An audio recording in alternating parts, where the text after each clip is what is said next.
Hello. Welcome to the NUME tutorial. Today I will teach you how to buy NUME using Uniswap. Let's go. First, make sure to log into your MetaMask wallet, then connect to the NUME app. Wonderful. That was easy. Now, let's get some NUME. NUME is on the Ethereum blockchain. You will need Ethereum to purchase NUME. If you don't have the NUME token on your token list, don't worry. The information is listed here on this video. You can also visit coinmarketcap.com to get the contract address.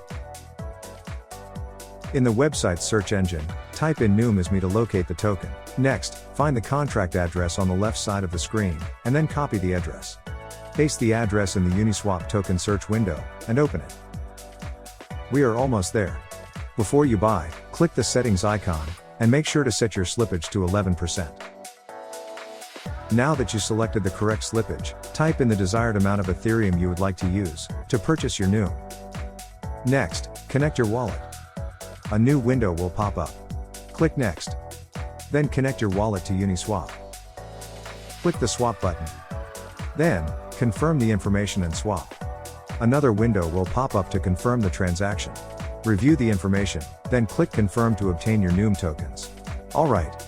Let's head over to your wallet to view your tokens. You may notice that your tokens aren't there. No worries, you just need to import the tokens into your wallet. Let me show you how to do this. Simply click Import Tokens. Next, click Custom Tokens. Then paste the contract address from before into the window. Add the custom token. Then click Import Tokens. And there you go. Welcome to the NUME family. I hope this tutorial was helpful. If you have any questions, please contact us on our website at numesme.io. Thank you for watching.